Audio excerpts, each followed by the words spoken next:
Aleluia, nós estamos trabalhando a nossa série de graça transformadora. E na semana passada nós falamos um pouquinho sobre boas obras. E hoje nós vamos falar sobre galardão. E eu preciso confessar para você e conversando, explicar que às vezes as pessoas confundem essa questão de fazer as coisas e a recompensa a respeito delas. Ontem mesmo eu estava conversando com o Maicon, e o Maicon falando comigo, disse: pastor, que estranho, né? As pessoas às vezes elas têm dificuldade de trabalhar a questão do mérito, como se a questão do mérito fosse algo ruim de se experimentar, algo ruim de se viver. E aí eu falei para ele, é interessante, porque como tu és militar, muito na rotina do serviço de vocês tem a ver com mérito, e aí vocês experimentam a respeito disso. Mas realmente, no dia a dia, na rotina, a gente vê as pessoas tendo dificuldade de fazer essa questão, de estabelecer essa questão do mérito, porque acaba virando uma moeda de manipulação, uma moeda de troca, uma moeda de controle, de domínio. Mas no reino de Deus, essa questão do mérito se dá de uma outra forma, porque tem a ver com a graça de Deus, tem a ver com o favor de Deus. E quando nós falamos na semana passada a respeito das boas obras, e a gente falou que as boas obras e a prática das boas obras, elas não têm a ver com o motivo de nós sermos salvos, ou seja, nós não somos salvos pelas obras, mas para as boas obras. Ou seja, o fato de nós termos sido salvos nos impulsiona e nos direciona a ter um gesto, uma atitude, uma reação pelo fato de nós termos sido alcançados pelo Senhor, e por conta disso nós praticamos boas obras. E nós falamos que essas boas obras, elas podem ser identificadas, basicamente a gente resumiu em 4 aspectos. Um deles é a proclamação, o segundo deles é o bom testemunho, o serviço aos santos e o socorro aos necessitados. E nós aproveitamos essa oportunidade para falar um pouquinho de como essas coisas funcionam aqui na igreja. E eu não sei se você já você já enxergou, né? Nós temos aqui uma placa que diz, preparando o caminho. A gente entende que essa é a missão da igreja estabelecida na Bíblia, e como missão a gente colocou como essa frase para que a gente sempre lembre o propósito para o qual o Senhor nos comissionou, o Senhor nos chamou e pelo qual nós estamos servindo no reino. E toda a estrutura da igreja, tudo aquilo que a gente faz aqui na igreja é pautado pelo cumprimento dos propósitos do Senhor, alinhado a esta visão, preparar o caminho para a volta do Senhor Jesus.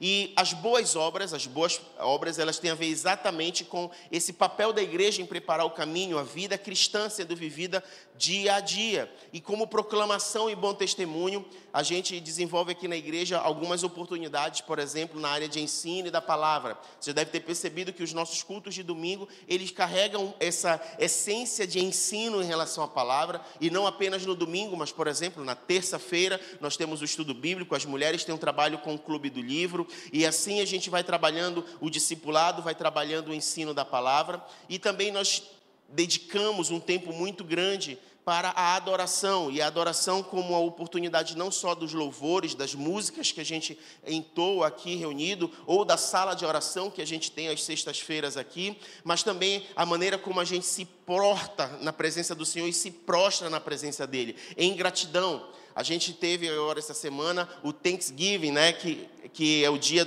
de ação de graças nos Estados Unidos, e que as pessoas expressam exatamente gratidão e honra ao Senhor por conta de todos os seus benefícios, e a gente entende isso como um princípio para a nossa vida. Eu costumo dizer que a gente precisa estar atento sobre os 3 T's que envolvem a nossa vida: o nosso tempo, o nosso tesouro e o nosso talento, e como nós estamos apresentando a Deus honra a Ele em adoração por meio daquilo que Ele coloca nas nossas mãos, seja por meio dos recursos financeiros, seja por meio dos recursos de habilidade e talento, e seja pelo tempo que Ele nos disponibiliza para vivermos a nossa vida. Nós também honramos o Senhor através das primícias, e amanhã, por exemplo, o primeiro dia do mês de dezembro, é o nosso dia de jejum e de primícia. A gente falava sexta-feira aqui na reunião de oração que no ano passado a gente trabalhou a semana de cada mês, a primeira semana de cada mês, como um gesto de gratidão e de honra ao Senhor, mas que agora no ano de 2025 nós começamos a trabalhar a primícia como o primeiro dia do mês apenas. Então, o primeiro dia do mês a gente consagra ao Senhor e entrega a Ele em gratidão pelos próximos dias que serão vividos ao longo do mês, que a gente não sabe como serão, mas nós temos a certeza de que Ele há de nos conduzir e de nos abençoar. E da onde a gente tirou esse princípio de honra ao Senhor e de primícia. Bem, o Senhor fala, honra o Senhor com os teus bens e com a primícia da tua renda. E se encherão os teus celeiros e transbordarão de vinhos os teus lagares. E como é que funcionava a primícia no Antigo Testamento? Todo judeu, ele era basicamente ou agricultor ou ele era criador de animais. E como é que funcionava então em relação à sua colheita? A colheita estava pronta para ser feita e ele então ia na sua plantação e abraçava, por exemplo, o trigo plantado. Ele abraçava o feixe de trigo e tudo que vinha na mão dele, nesse abraço, ele cortava e ele entregava no templo. Então, essa era a primícia, a primeira parte da produção, daquilo que foi plantado, então ele colhia e entregava para o Senhor. E em Romanos você vai ver escrito esse princípio: se a primeira parte é consagrada, todo o restante também é consagrado. Então, a gente traz isso como um princípio para a nossa vida. Então, quando a gente dedica ao Senhor o primeiro dia do mês, é como se a gente estivesse fazendo isso, abraçando o primeiro dia, dizendo, Senhor, esse primeiro dia é entregue ao Senhor, e nós cremos que todos os demais dias serão alcançados pela bondade, pela misericórdia do Senhor. E aí nós fazemos isso através de jejum, e também temos a oportunidade de fazer isso através dos recursos que o Senhor coloca na nossa mão. E não apenas palavra, ensino, adoração, mas também oração. E isso estreita a nossa comunhão com Deus. E a oração, se a gente puder falar de uma maneira bem simples e bem direta, a adoração é falar com Deus, é conversar com Deus. Como a gente ensinava para as crianças antigamente, na escola bíblica dominical, o telefone do céu é a oração, né? Então, ligue uma vez, ligue duas ou mais, né? E se não responder, telefone outra vez, né? É aquela musiquinha das crianças que a gente cantava. Então, a oração também expressa comunhão e intimidade com o Senhor. Então, a proclamação e o bom testemunho são os dois elementos que estão ligados às boas obras. E é por conta da salvação que nós buscamos, então, proclamar o nome do Senhor e dar bom testemunho. Eu juntei aqui esses elementos e veio a palavra pão. Palavra, adoração e oração. Então, a gente tem um alimento para a nossa vida espiritual, que é a palavra, a adoração e a oração, pão. E através dessa prática nós damos bom testemunho e nós proclamamos o reino do Senhor. Mas não apenas isso, eu falei também na semana passada que as boas obras têm a ver com o serviço dos santos e o socorro aos necessitados. E aqui na nossa igreja, então, a gente falou do projeto Mãos, que apesar de ter a ver com aquilo que a gente faz, é uma sigla, ministrando amor e obras servindo. Mãos, ministrando amor e obras servindo. E como a gente faz isso? Através das doações de alimentos, roupas, brinquedos e outros auxílios que o Senhor nos permite fazer parte e abençoar famílias através de alguma contribuição específica que o Senhor possa trazer ao coração. Às vezes é um objeto, às vezes é um tempo de qualidade, às vezes é algo que o Senhor gera no nosso coração para que a gente semeie sobre a vida de alguém. Na semana passada eu falei, você que se mudou e passou a ter uma vida de emancipado muito cedo, qual foi a sua primeira experiência na sua nova casa? Quando você olhou para a sua nova casa, você sentiu o quê? Faltou o quê? O que você, deitado, depois lembrou assim, poxa, se eu tivesse isso aqui, faria diferença nesse momento que eu estou vivendo, eu estou sentindo falta disso. Eu falei, então, que o Espírito Santo toque no seu coração e se você quiser ministrar amor e obras servindo na vida de alguém com o que o Senhor colocou no seu coração, nos procure que a gente faz chegar até aqueles que precisam. Sejam os santos, aqueles que congregam com a gente, ou sejam outras pessoas que necessitam, que têm contato com a gente e que também são assistidos pelo trabalho da igreja. E a gente tem então usado o 0,1 centavo nas ofertas para diferenciar aquilo que é dízimo, aquilo que é oferta e aquilo que é direcionado ao projeto Mãos. Então, toda vez que você for entregar o seu dízimo, separe o seu dízimo. Toda vez que você for fazer a sua oferta voluntária, separe a sua oferta voluntária. E toda vez que o Senhor colocar no seu coração que você quer trazer uma oferta específica para o projeto Mãos, aí você acrescenta 1 centavo para que a tesouraria identifique para onde esse recurso vai. Se você não puder trazer a cesta básica, por exemplo, você pode ofertar o valor dessa forma e a gente faz chegar esse recurso até quem precisa. Então a gente percebeu que as boas obras, elas são a maneira como Deus move a sua igreja para a glorificação do nome do Senhor como uma expressão do reino e uma continuidade daquilo que foi o processo de salvação que nos alcançou. Mas a graça não se limita somente a nos conduzir à salvação, ela também se estende a todos os aspectos da nossa vida, e o servir é um desses aspectos. Mas esse servir, ele tem diante de Deus uma recompensa, que é o que a gente chama de galardão. E hoje a gente vai falar exatamente disso, sobre essa consequência, essa recompensa do trabalho cristão. E eu quero que você abra comigo a sua Bíblia em 1 Coríntios, capítulo 3, verso 5. 1 Coríntios 3, 5, que diz assim: quem é, portanto, Apolo? E quem é Paulo? Servos por intermédio dos quais viestes a crer. E isto conforme o ministério que o Senhor concedeu a cada um. Eu plantei, Apolo regou, mas foi Deus quem deu o crescimento. De forma que nem o que planta e nem o que rega são de alguma forma importantes, mas unicamente Deus que realiza o crescimento. Olha o verso 8. O que planta e o que rega ministram de acordo com um propósito, e cada um será premiado segundo o seu próprio trabalho, porquanto nós somos colaboradores de Deus. Vós sois lavoura de Deus, edifício de Deus, segundo a graça de Deus que me foi outorgada. E eu, prudente construtor, lancei o alicerce e outro está edificando sobre ele. Entretanto, reflita bem como cada um constrói, porque ninguém pode colocar outro fundamento além do que está posto, o qual é Jesus Cristo. Se alguma pessoa edifica sobre este alicerce utilizando ouro, prata, pedras preciosas, madeira, feno ou palha, sua obra será manifesta, porquanto o dia a trará a luz, pois será revelada pelo fogo, que proverá a qualidade da obra de cada um. Se a obra que alguém construiu permanecer, este receberá sua recompensa. Se a obra de alguém se queimar, este sofrerá prejuízo. Ainda assim, será salvo como alguém que escapa por entre as chamas do fogo. Quando nós falamos de galardão, diferentemente da salvação, nós estamos falando de mérito humano. E aqui nesse texto a gente observa como o apóstolo Paulo orienta a igreja sobre o que está sendo feito, sobre a prática, sobre aquilo que está sendo realizado pelos santos. Mas nós precisamos entender que isso ocorre dentro de uma perspectiva de responsabilidade de cada um de nós. Cada um receberá um galardão segundo o seu próprio trabalho.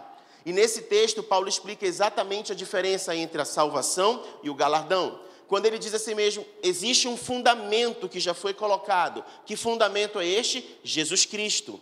Então, quando o texto fala do fundamento, Jesus Cristo, ele está falando, a salvação está estabelecida em Jesus Cristo, não há outra forma de alcançar a salvação que não seja por Jesus. Mas, entretanto, apesar disso não ser mudado, toda a construção que é feita sobre este edifício, ou seja, tudo aquilo que será executado de diversas formas por nós, pelos construtores, isso sim será colocado à prova. E ele diz, observe bem como cada um constrói aquilo que está construindo. Porque você pode construir usando metais preciosos. Se você pegar a prata, o ouro, se você pegar pérolas, se você pegar todas essas riquezas que foram colocadas aqui no texto pelo apóstolo Paulo, ouro, prata, pedras preciosas, se você colocá-las sobre o fogo, você vai perceber, por exemplo, que a prata, ao ser retirada do solo, o processo de purificação dela se dá no fogo. E no momento em que a prata é colocada em altas temperaturas, o ourives, ele sabe o momento certo de tirar a prata do fogo, quando a imagem dele está sendo refletida na prata. Ou seja, o fogo não destrói a prata, o fogo não prejudica a prata, o fogo purifica a prata e mostra, revela o seu real valor, assim como dos outros metais preciosos aqui. Mas nós temos um outro tipo de material colocado, que são a madeira, o feno e a palha. Diferentemente da prata e do ouro, esse material, quando ele é exposto ao fogo, ele, na verdade, começa a pegar brasa, ele começa a queimar, e o resultado não é purificação, o resultado não é ver a imagem refletida, o resultado não é ter um valor extraído daquele material, o resultado é cinza, destruição, pó. E aí o texto vai dizer, então, que cada um, verso 14, se a sua obra foi construída por alguém permanecer, este receberá sua recompensa. Mas no verso 15 vai dizer, se a obra de alguém se queimar, este sofrerá o prejuízo. Ou seja, existe uma consequência, o galardão das pessoas será diferente, porque cada um recebe de acordo com aquilo que está fazendo, não é recebido por fé, diferente da salvação. Então, mas é um direito de cada um de nós receber da parte do Senhor aquilo que é conquistado pelas obras. Abre comigo em 2 Coríntios 9:6. Porque mesmo recebendo a recompensa, o homem ainda determina a dimensão do seu galardão, porque está relacionado ao trabalho que ele executa. 2 Coríntios 9:6 vai dizer o seguinte: lembrai-vos, aquele que pouco semeia, igualmente colherá pouco, mas aquele que semeia com generosidade, da mesma forma colherá com fartura. E este é um princípio do reino de Deus, que é a lei da semeadura. Aquele que planta, colhe, e quem planta muito, colhe muito, e quem planta pouco, colhe pouco. E esse texto que a gente leu agora do apóstolo Paulo em 1 Coríntios, falando do material que é utilizado para boas obras, ele acaba relacionando essas boas obras com o propósito e a dedicação que cada um, o esforço de cada um sobre aquilo que faz. E para que a gente entenda então esse aspecto do galardão, eu quero trazer para vocês alguns fundamentos ligados a essa recompensa chamada galardão. Eu não sei se você já tinha escutado essa palavra galardão, ou até já tenha cantado falando a palavra galardão, ou lido na Bíblia a respeito de galardão, e talvez nunca tenha sido ensinado o que significa galardão e como a gente alcança esse galardão. Pois bem, galardão, sobretudo, ele é o significado da palavra é a retribuição pelas obras, é uma recompensa. E a definição está estabelecida pelo próprio Senhor, quando, utilizando a palavra galardão na Bíblia, ele traz um sentido sobre o trabalho que é pago, o salário, o pagamento, a recompensa de um trabalho. Mas sabe o que é interessante sobre isso? É que o galardão não está relacionado, a palavra galardão não está relacionada só ao resultado positivo do trabalho. Se você também não trabalha, ou se você trabalha mal, você também recebe o pagamento referente ao seu mau trabalho, ou seja, o prejuízo do seu mau trabalho, a consequência do seu mau trabalho. Isso também pode ser atribuído à palavra galardão no significado do original da palavra. Mas o que o Senhor quis dizer para os seus filhos, para a igreja do Senhor em relação ao galardão? Mateus 16, 27. Mateus 16, 27 diz o seguinte: mas o Filho do Homem virá na glória de seu Pai, com os seus anjos, e então recompensará a cada um de acordo com as suas obras. Mateus 16, 27. Ele recompensará cada um de acordo com as suas obras. Apocalipse 22, 12. Apocalipse 22, 12 vai dizer o seguinte: eis que venho sem demora, e trago comigo o galardão que tenho para premiar a cada um segundo as suas obras. Então, galardão é pagamento, galardão é recompensa, galardão é aquilo que do Senhor será entregue a cada um conforme as suas obras. E essa questão do galardão, nós podemos experimentar tanto o receber como não receber, ou até mesmo perder esta recompensa. Abre comigo Mateus capítulo 6, verso 1. Mateus capítulo 6, verso 1. Diz o seguinte: guardai-vos de fazer a vossa caridade e as obras de justiça diante dos homens, com o fim de serem vistos por eles. Caso contrário, não tereis qualquer recompensa do vosso Pai que está nos céus. E esse ponto aqui é muito crucial, porque é que ele está relacionado com aquela questão: faça com uma mão de forma que a outra não esteja vendo. Se você receber a recompensa diante dos olhos dos homens, ou seja, os elogios, se você receber o retorno das pessoas, se você faz para ser visto, se você faz para ser reconhecido, o que o texto está dizendo é: então não há galardão para as suas obras diante disso, porque você já foi recompensado diante das pessoas pelo que você está fazendo. E hoje a gente tem uma linha muito fina a respeito disso, porque hoje as redes sociais têm sido usadas como se fosse uma vitrine do que as pessoas estão fazendo. E por conta disso, muitos já estão recebendo a recompensa do que estão fazendo, porque estão sendo aplaudidos pelos homens diante das suas boas obras. Deus não quer que a igreja deixe de realizar as boas obras, porque outros poderão elogiar ou reconhecer. Mas Deus está falando que se a motivação do nosso coração for receber o reconhecimento das pessoas e o aplauso dos homens, a nossa recompensa já foi dada. Então o cuidado que a gente tem que ter é exatamente esse: se mover como igreja, cumprir o nosso propósito, fazer aquilo que o Senhor nos designou para fazer, mas de uma forma que toda honra e toda glória seja dada ao Senhor, todo louvor seja dado ao Senhor. De alguma forma alguém vai ser visto naquela atitude, ok, mas o propósito não é ser visto, o propósito não é ser elogiado, o propósito não é ser divulgado para si, o propósito não é ser elevado como alguém que está sendo promovido, mas sim devolver honra e glória ao Senhor. Por isso, guardai-vos de fazer a vossa caridade, ou seja, não façam isso espalhando o que estão fazendo, não façam isso divulgando como se vocês quisessem receber ou passar por generosos. Se você agir assim, a sua recompensa já foi dada, você já recebeu o seu galardão.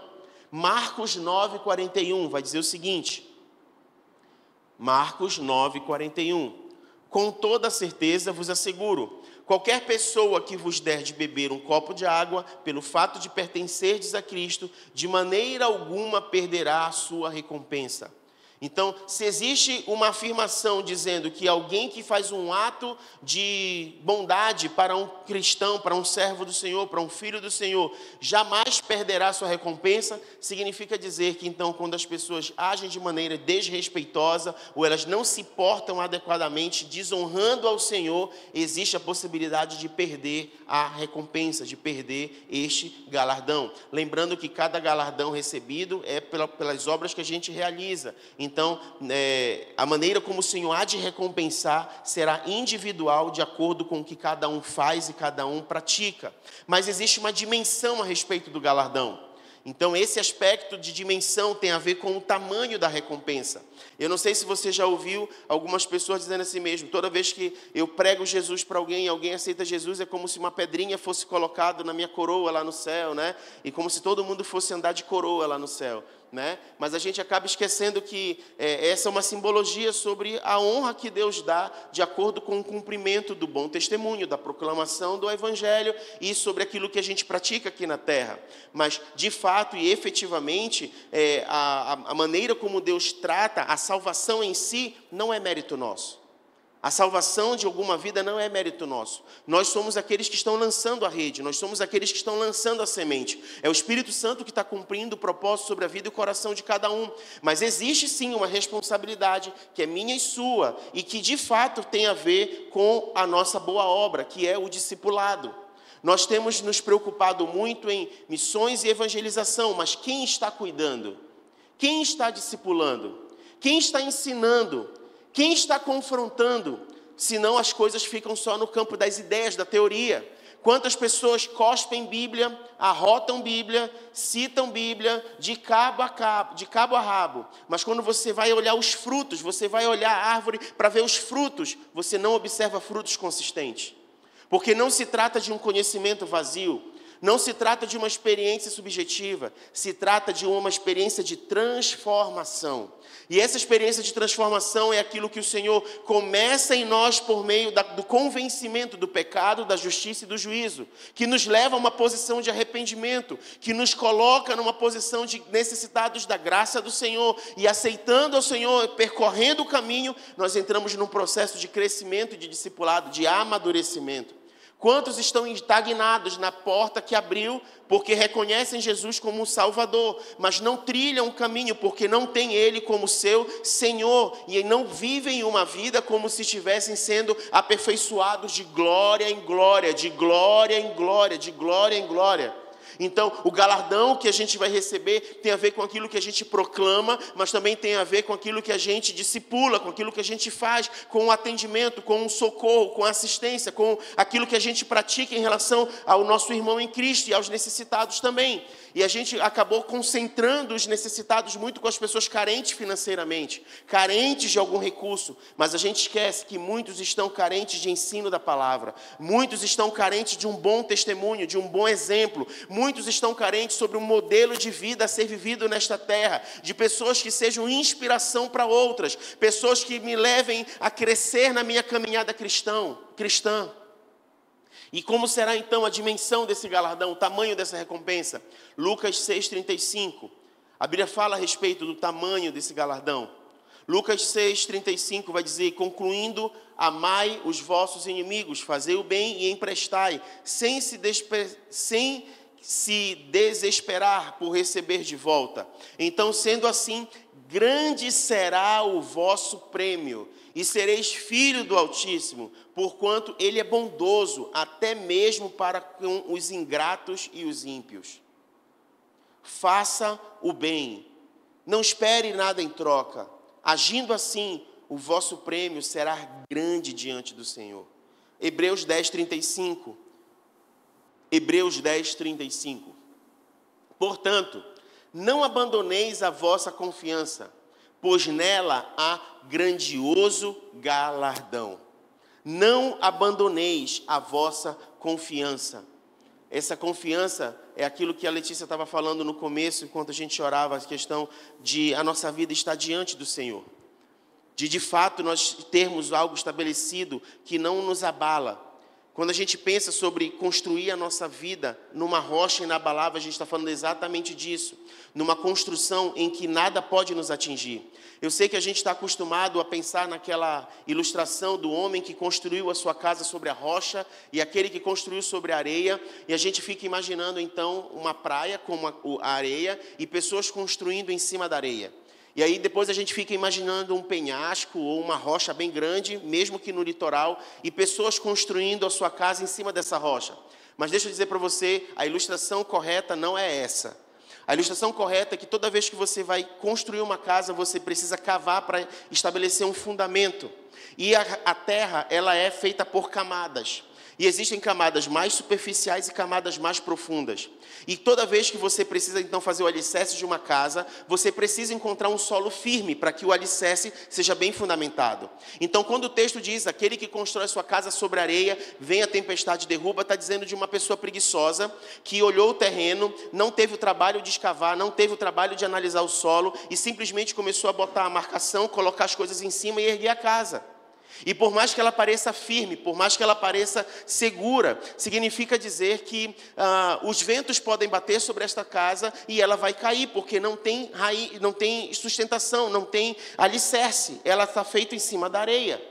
Mas, em compensação, aquele que teve trabalho, aquele que se empenhou, aquele que cavou, aquele que percorreu o solo para achar pedra, para achar um terreno rochoso, um terreno de boa firmeza, significa dizer que ele se preocupou sobre aonde ele está estabelecendo a sua base de construção. E toda casa que é construída nesse tipo de alicerce, ela pode ser erguida, e vão vir os ventos, as tempestades, e ela não será atingida. Então, quando a gente pensa a respeito da confiança em Deus, a gente está pensando assim, em quem ou no que eu estou alicerçando a minha casa, a minha vida. Como eu estou fazendo isso? Que tipo de trabalho eu estou dedicando para essa edificação? Se eu estou sendo uma pessoa que quer buscar atalhos, que está buscando qualquer caminho, que está lidando com as coisas pelo caminho mais fácil, pela versatilidade, pode estar simplesmente colocando em apuros toda a edificação da sua casa. Mas deixa eu dizer, construir a casa sobre a rocha dá trabalho, construir a casa sobre a rocha paga um preço, construir a casa sobre a rocha envolve dedicação, mas também o resultado disso, a confiança de estar fazendo aquilo de maneira certa e segura, nos garante um grandioso galardão. A gente está falando de vida espiritual aqui, amém? Você está entendendo isso? E quando é que nós receberemos o galardão do Senhor? Lucas 14:14. Quando é que nós vamos receber o galardão do Senhor? Lucas 14:14 diz, feliz serás tu, porque estes não têm como te pagar. Entretanto, receberás tua régia recompensa na ressurreição dos justos. Então, quando se dará a ressurreição dos justos? Na vinda do Senhor Jesus.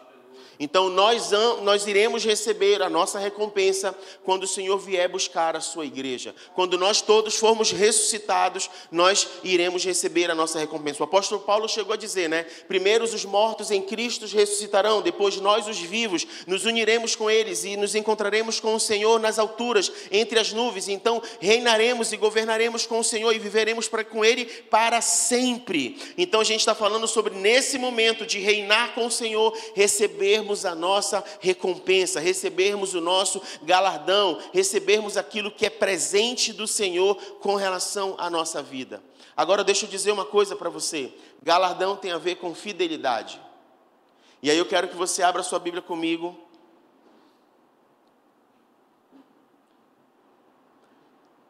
Eu apaguei a referência. Que legal. Mas a gente vai achar isso.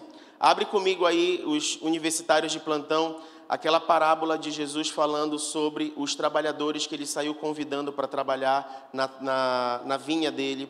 Por favor, eu acho que é Mateus. Só que eu não estou lembrando o capítulo. Quem pode achar para mim? É uma parábola. A parábola dos trabalhadores, sem ser aquele dos talentos. A partir do verso 1? Pronto, é esse mesmo. Mateus 20, do 1 ao 16. Obrigado. Vou já anotar aqui logo, né, para o esboço não ficar incompleto. Você é assim também? Não? 20, do 1 ao 16. Muito bem. Abriu aí, Carlos? Já? Então vamos ler. Portanto, o reino dos céus é semelhante a um proprietário que saiu ao raiar do dia para contratar trabalhadores para a sua vinha. Depois de combinar com cada trabalhador o pagamento de 1 denário pelo dia, os enviou ao campo das videiras. Por volta das 9 horas da manhã, ao sair, viu na praça do mercado outros que estavam parados, sem ocupação. Então lhes disse: ide vós também trabalhar na vinha, e eu vos pagarei o que for justo. E eles foram.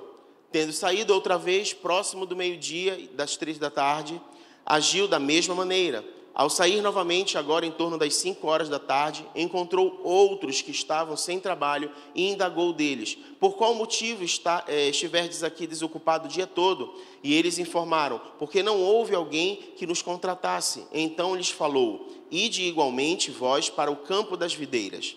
Ao pôr do sol, o senhor da vinha ordenou ao seu administrador: chama os trabalhadores e paga-lhes o salário, começando pelos últimos contratados e terminando nos primeiros. Chegaram os que haviam sido contratados em torno das 5 horas da tarde, e cada um deles recebeu 1 denário. Quando vieram os que haviam sido contratados primeiro, deduziram que receberiam mais. Contudo, também estes receberam 1 denário cada um. No entanto, assim que o receberam, começaram a se queixar do proprietário da vinha, dizendo: estes últimos homens trabalharam apenas 1 hora.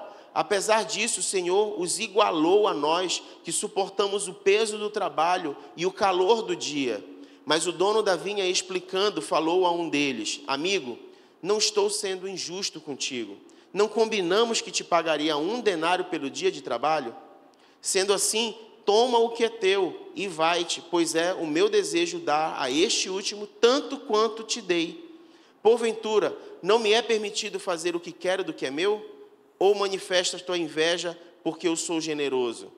Portanto, os últimos serão os primeiros e os primeiros serão os últimos, pois muitos serão chamados, mas poucos escolhidos. Você já devia ter lido esse texto, é uma parábola muito interessante. E a gente extrai dela a soberania de Deus. Sabe, às vezes a gente tem dificuldade de entender que Deus não nos deve satisfação. Como é difícil entender isso. Gente, Deus não deve satisfação nenhuma para a gente. A gente é que é abusado demais. E espera que Ele explique para nós, como se só fosse possível Ele fazer o que Ele tem para fazer, se a coisa fizer sentido na nossa cabeça. E a gente esquece da soberania de Deus. A soberania de Deus é exatamente o que a gente leu nos últimos versos. A vinha não é minha. Eu tenho direito de pagar o que eu quiser para quem eu quiser. Eu tenho direito de fazer o que eu quiser. É meu. Isso aqui disciplina o nosso coração de uma tal forma a entender que o poder e o controle está nas mãos do Senhor. E o caráter do Senhor ainda foi colocado em xeque quando o trabalhador disse a si mesmo: mas você foi injusto porque eu estou comparando o meu trabalho com o trabalho do outro. E ele disse: como eu estou sendo injusto? Se quando eu te contratei eu disse o que eu faria com você e eu estou honrando a minha palavra, está aqui o que eu te prometi. Como eu estou sendo injusto? Né? Ele está agindo em comparação, e a gente tem que ter muito cuidado com isso. Esse sentimento de comparação, ele chega a ser um sentimento luciferiano, posso dizer para você. Porque o único que se comparou, tentando ser o que o outro era, tentando chegar onde o outro estava, talvez até ocupar o lugar, foi Lúcifer, foi Satanás. E diante disso ele foi expulso do céu. Quantos de nós estamos com o nosso coração carregado por essas comparações? A gente não consegue estabelecer um parâmetro onde, Senhor, existe um alvo e eu quero alcançar este alvo. Disciplina o meu coração, transforma a minha vida, muda quem eu sou. E a gente acha então que esse galardão, essa recompensa do Senhor tem a ver com aquilo que a gente está fazendo, ou a quantidade de coisas que a gente está fazendo. Deixa eu falar uma coisa para você: o galardão, a recompensa do Senhor está ligado à nossa fidelidade em cumprir aquilo que Ele nos pediu para fazer. Enquanto o nosso coração estiver alinhado em ser obediente e a cumprir aquilo que Ele estabeleceu para que nós fizéssemos, nós estaremos agindo em fidelidade. E o resultado de agir em obediência e fidelidade é experimentar da fidelidade, da generosidade, da recompensa do Senhor também sobre as nossas vidas. Se de um lado o Senhor nos capacita para que a gente possa fazer aquilo que sozinhos a gente não seria capaz de fazer, de um outro lado, Ele também nos responsabiliza se nós estamos usando ou não estamos utilizando os recursos que Ele colocou na nossa mão como capacitação para a gente cumprir a sua obra. Diante de tudo isso que a gente viu aqui, o Senhor está preparando a sua igreja e espera da sua igreja não só uma igreja que é ativista, que faz as coisas por fazer, mas igreja, os irmãos, a igreja, o corpo de Cristo, fiéis e obedientes à sua palavra, sendo ligados na terra e no céu pelo mesmo Espírito, o Espírito Santo de Deus, que nos propõe a ser obedientes à palavra de Deus e a cumprir a sua obra inteiramente com o coração cheio de generosidade e de gratidão. E sabe de uma coisa? Ninguém consegue ganhar Deus no quesito generosidade. No quesito fidelidade, generosidade, ninguém consegue ganhar a Deus. E isso acaba nos remetendo a uma realidade: termos no Senhor a nossa maior fonte de inspiração. Hebreus 11:6 vai dizer que Deus, Ele é galardoador daqueles que o buscam. Mas sabe o que a gente precisa entender sobre ser recompensado pelo Senhor pelo fato de buscá-lo? É preciso nós entendermos dois aspectos. O primeiro é crer que Ele existe. E o segundo é crer que Ele é galardoador. Não adianta então só eu querer as benesses de Deus ou buscar ao Senhor. Só é possível experimentar isso da parte do Senhor se aqueles que buscam ao Senhor de fato creem que Ele existe e creem que Ele é recompensador, abençoador daqueles que o buscam. Há uma recompensa da parte do Senhor para todos aqueles que se aproximam de Deus, para todos aqueles que buscam a face do Senhor, para todos aqueles que andam em fidelidade à palavra do Senhor. Ele mesmo garante. Jeremias 29:13 vai dizer: vós me buscareis e me encontrareis, quando me buscardes de todo o vosso coração. Mas a gente também precisa estar alerta, porque existe um tempo de possibilidade de buscar ao Senhor. Isaías 55:6, eu já queria te convidar a ficar de pé. Isaías 55:6 vai dizer o seguinte: procurai a Yahvé enquanto é possível encontrá-lo, e invocai-o enquanto está próximo. Abandone o ímpio o seu caminho, e o homem mau as suas maquinações, e volte para Yahvé, pois ele terá misericórdia dele. Retornai ao nosso Deus, pois ele dá de bom grado o seu perdão. Afinal, os meus pensamentos não são os vossos pensamentos, e os vossos caminhos não são os meus caminhos, afirma Yahvé, o Senhor. De fato existe um galardão, mas nós não podemos alcançar esse galardão se o nosso coração for movido pelas motivações deste mundo. De fato existe um galardão, existe uma recompensa, mas não é possível experimentar desta recompensa se a nossa vida não está alinhada com o propósito do Senhor. De fato existe um galardão e existe uma recompensa, mas não é possível experimentar isso se a nossa motivação for simplesmente: eu quero ter um latifúndio no céu, então eu estou imaginando assim a minha mansão maior do que a do meu irmão, com tantos cômodos, com tantos quartos, porque a via principal do céu, eu quero que a minha mansão seja bem na frente assim da via principal, que eu quero ver as carruagens passando e as milícias celestiais marchando na frente de casa. Gente, se a gente for para o céu com as as ambições dessa vida, a gente já está começando a coisa de maneira errada. Significa dizer que nós estamos querendo levar o estilo de vida, o que nos move aqui nessa terra, para um estilo de vida onde a glória do Senhor enche todo lugar, onde a glória do Senhor é manifestada. A gente está invertendo as coisas. De fato, deixa eu dizer para você, o maior galardão foi o fato do Senhor ter tido misericórdia da nossa vida e ter nos tirado das trevas e aberto um novo caminho para que a gente pudesse ter acesso a Ele. O maior galardão foi a salvação, foi a recompensa de não irmos para a morte eterna, mas a salvação da nossa alma. O maior galardão foi o perdão dos nossos pecados. Tudo o que vier é lucro, porque nós estávamos condenados com o pecado, mas agora foi dado vida, e uma vida abundante, uma eternidade ao lado do Senhor. Tudo o que vier para nós agora é lucro, porque a gente já saiu de uma condição imerecida para uma condição de honra que nós não merecíamos. Só isso já era suficiente, só isso bastava. Eu lembro de uma vez um amigo comprando um terreno num desses lotes aí em condomínio fechado. E aí eu perguntei para ele assim, mas poxa, tu comprou um terreno lá atrás, lá no final. Aí ele virou para mim e disse, mas eu tô dentro do condomínio. Eu tô dentro do condomínio. É disso que se trata. E aí foi o que esses trabalhadores experimentaram aqui. Poxa, eu trabalhei o dia inteiro, mas está aqui a tua recompensa. Poxa, ele chegou depois de mim, mas está aqui a tua recompensa. O Senhor quer transformar realmente a sua igreja numa expressão viva de quem Ele é aqui na terra. E a gente precisa se desprender de algumas coisas. Deus, Ele é abençoador por excelência. Mas se os nossos olhos estiverem nas bênçãos como a gente olha aqui na terra, a gente deixa de experimentar as bênçãos espirituais que vêm do Senhor. E existem tantas coisas para a gente receber da parte do Senhor. É Ele que também perdoa os nossos pecados. É Ele que nos permite ter fôlego de vida todos os dias. É Ele que nos dá condição de levantar e deitar todos os dias. É Ele que nos dá a oportunidade de estarmos aqui. É Ele que nos dá a oportunidade de termos uma família, de conhecermos amigos. Ele que nos dá tantas oportunidades. Ele é galardoador. Ele é abençoador. Que a gente comece a tirar as escamas dos olhos e tirar do nosso coração a influência do materialismo e da corrupção dessa vida que nos distancia e nos distrai de enxergar aquilo que vem da região celestial, que vem do Senhor, que vem do trono da graça dEle. Sabe o que o Senhor nos promete experimentar? Beber da fonte da água viva. Nossa, o que significa viver da fonte, beber da fonte? Uma água pura, uma água cristalina, uma fonte inesgotável. Sabe o que Ele reserva para aqueles que vão estar na eternidade? Comer novamente do fruto da árvore da vida. Porque o jardim que Adão comia do fruto, o Senhor guardou para si.